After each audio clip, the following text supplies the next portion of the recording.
the possible role of high oxalate pasture in producing subclinical hypocalcaemia in beef breeding health in the central Queensland.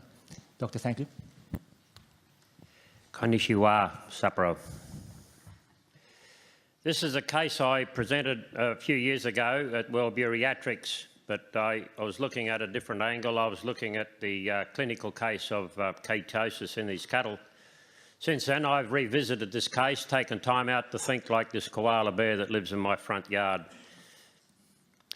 To put where we are in Clermont, we're on the Central Highlands in just north of the Tropic of Capricorn, not far in from the coast, still east of the Dividing Range. This is a case study. The presenting case was in December, just before Christmas, midsummer in the Southern Hemisphere. There's a herd of drought master cows, which are a stabilised line of Bos Indicus and Bos Taurus. They were breeders. Many had calves at foot. The case, when the farmer rang up, one dead, several cows were acting queer with apparent nervous signs. This country is very classic of the country I live in. It's dominated by the native vegetation of Brigalow scrub. It's red volcanic or black volcanic soils.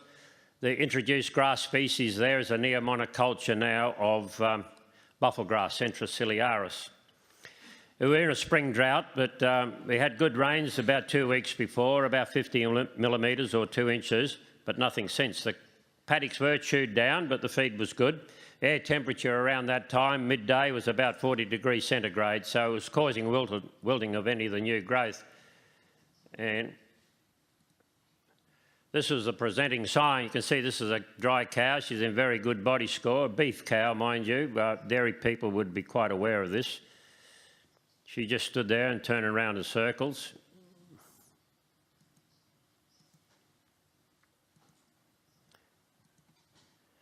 This next cow, she didn't know where she was. She just stood there chewing. As you can see by the nature of the cow outside the fence, the normal behaviour of these cattle. I'll come back to this cow a bit later. There are other cows showing similar strange behaviour, unaware of their surroundings, or call them drunk if you like. The cows could be touched. These are beef cattle, not normally, wouldn't let you get within 30 metres of them. But these cows, you could walk up, handle them in the open, no reaction from the cow. I'm a practitioner, I'm not a scientist, and I'm not an investigator. I treat what I see. So I thought I had a potential liver toxin here. And with the presenting signs, I treated them with the ubiquitous treatment. It was a bag of calcium boraglutinate, or Calcigol Plus, many of you be familiar with. Got a very rapid response in this case. Within 15 to 20 minutes, the cows walked away and nobody could get within their comfort zone. The one dead cow, I did a brain for a BSE. It was negative. All other organs were negative, and there was no lead at all found. I took blood from this cow in the middle of the open. As I said, an unhandled beef cow, put a pair of nose pliers in the nose. I bled her from the jugular vein. She stood there chewing. The initial findings, as I said, I'm not a clinician, I don't read these things. I got a colleague to interpret for me. So it was a very high urea, and the beta-hydroxybutyrate and glutamine lactose dehydrogenase levels were elevated. So that, with the clinical history, we came up with, and also the response to calcium boraglutinate, I made a diagnosis of ketosis, exactly what it was. But the case here wasn't an individual case, but it was an active herd medical problem. As I said, we treated them with CBG or drenched them with sugar when I ran out of that. We shifted the cattle into another paddock on a bigger bulk of feed. Molasses was made ab lib, and there was no other cases. So we sat back, and we'll have a look now at the full picture, or what you'd like to call the iceberg effect. And come back, and yeah, I was too big a hurry, got a response, I didn't worry, but came back, and then we investigated, and we looked at the calcium level, 1.7 millimoles per litre. So let's look at the iceberg. Visible 10%. I had clinical ketosis underneath 90%. What was the subclinical cause that was going on? clinical condition of ketosis, but what was the subclinical cause in this case? Clinical ketosis in beef cattle we usually associate with yard tetany when the cattle have been yarded a little bit too long, or travel tetany when they've been on trucks travelling great distances. Isolated individual cases also uncommon in the paddock.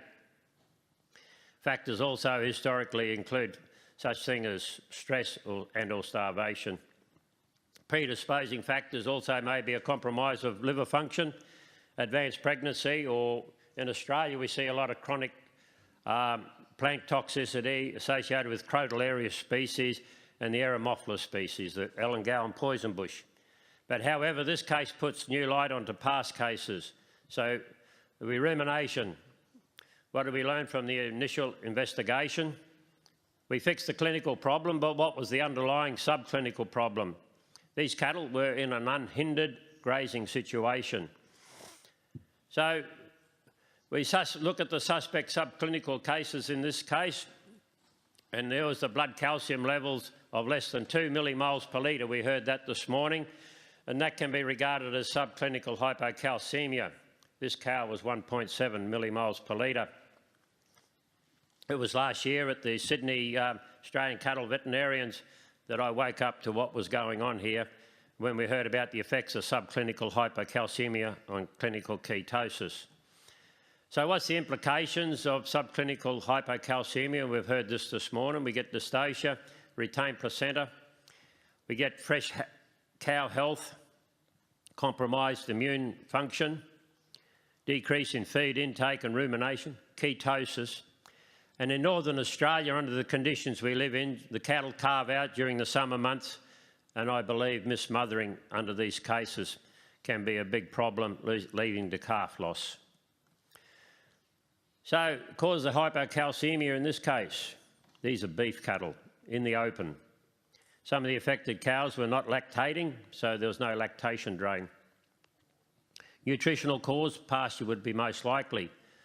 And the most possible cause of subclinical hypocalcaemia in this case was a buffel grass, Centrociliaris monoculture, high oxalate ingestion. Oxalates, the various tropical grasses introduce species into Australia.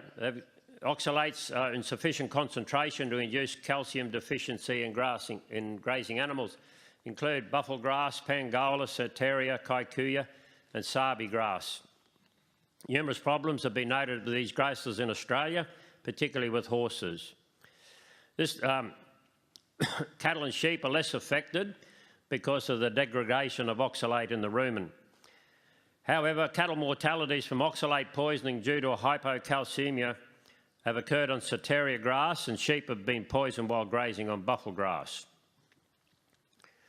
We can get up to a 20% reduction in calcium availability for cattle on tropical grass species containing oxalate. And there was a reference to acute oxalate poisoning, severe hypocalcaemia of cattle grazing on very lush buffel grass on a property in southwest Queensland. Levels of 2% or more soluble oxalate can lead to acute toxicosis in ruminants. The oxalate content of grass is highest under conditions of rapid growth, with concentration as high as 6% in dry weight. In this case, there was a rapid flush in growth of the buffel grass from the rain event a fortnight before. Then the grass was wilted back by very hot weather, concentrating the oxalate content. Was this the culprit? So we don't forget the iceberg effect. We look for the clinical result and underlying subclinical. So how big was the problem underneath? These cattle were mostly in transition. It's a lovely term borrowed from the dairy industry. In a very susceptible physical state, body score of 4-5. Dry matter intake was becoming critical, subclinical hypocalcaemia from high oxalate pasture, decreased rumen motility adding to reduced food intake. There was an increased stress burden from hot weather and water deprivation. Water quality is unknown.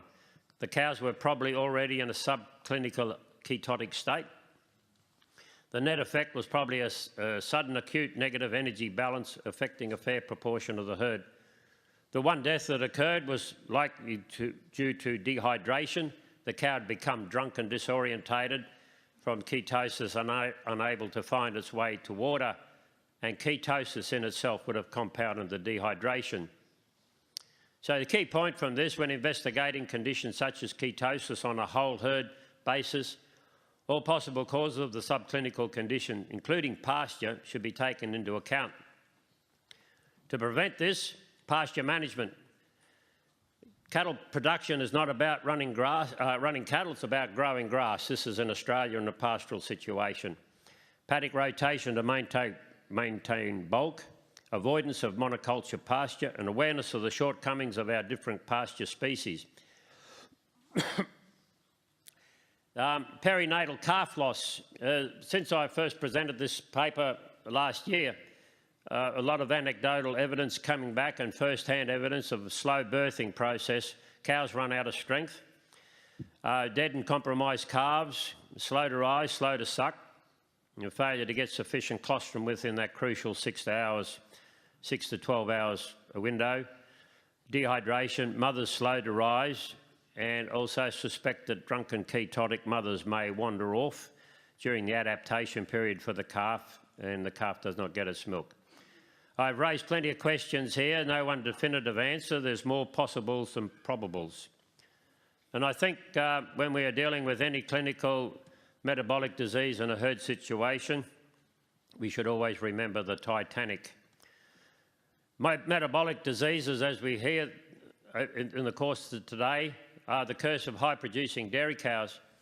The effects of clinical and subclinical hypocalcaemia and ketosis on production and reproduction are well recorded and a subject of ongoing research. The presentation of this is a translation of the knowledge of these diseases to a beef breeding herd situation, plus asking them more questions.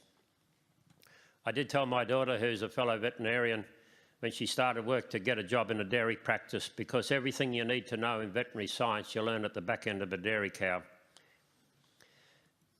So I'd like to say arigato.